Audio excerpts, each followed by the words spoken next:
আসসালামু আলাইকুম ভিউয়ার্স, কেমন আছেন? আশা করি ভালো আছেন। তো ভিউয়ার্স, আপনাদের সবাইকে ঈদ মোবারক।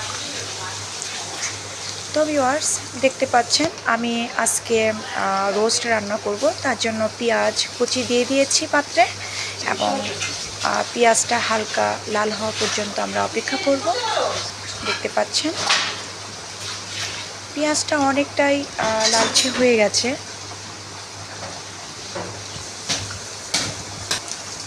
তো একটু নেড়ে চেড়ে দিব, একটু বাদামি কালারে না হওয়া পর্যন্ত অপেক্ষা করব। আমার পেঁয়াজ বেরেস্তা কমপ্লিট হয়ে গেছে। আমি এখন এটাকে কোনো পাত্রে নামিয়ে দেব। দেখতে পাচ্ছেন ভিউয়ার্স, অসাধারণ আমার পেঁয়াজ বেরেস্তা কমপ্লিট।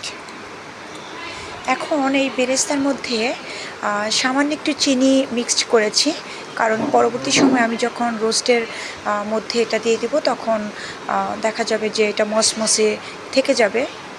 অনেক সময় কি হয়, আপনারা না চাইলে নাও দিতে পারেন। তো আমি পাত্রের মধ্যে দিয়ে দিয়েছি টক দই।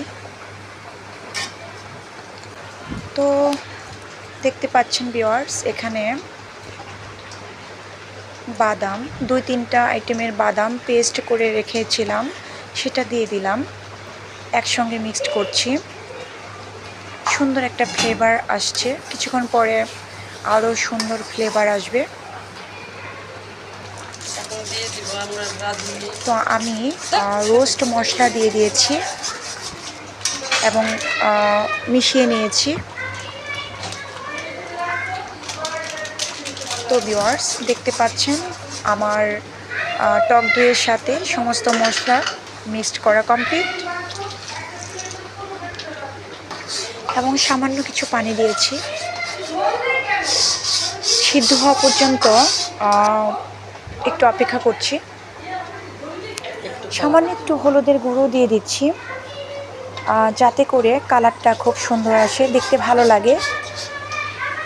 আর দেখতে ভালো লাগলে খেতেও অবশ্যই ভালো লাগবে। আমি ভাজা যে রোস্টের চিকেনগুলো ছিল সেগুলা এখানে দিয়ে দিয়েছি। পরিমাণ মতো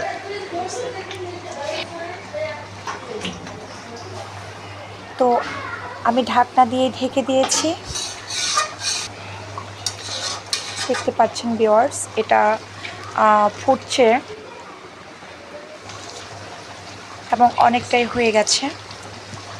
আমি একটু ঝোল বেশি রাখবো, কারণ আমার বাসার সবাই একটু ঝোল খেতে পছন্দ করে।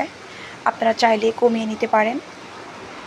তো ভিউয়ার্স, সম্পূর্ণ রেডি হয়ে গেছে আমার রোস্ট। এখন আমি পরিবেশন করার জন্য সম্পূর্ণ রেডি করছি। তো ভিউয়ার্স, দেখতে পাচ্ছেন আমার রোস্ট কমপ্লিট হয়ে গেছে, এবং বেরেস্তাগুলো আমি পেঁয়াজ বেরেস্তাটা উপরে দিয়ে দিয়েছি।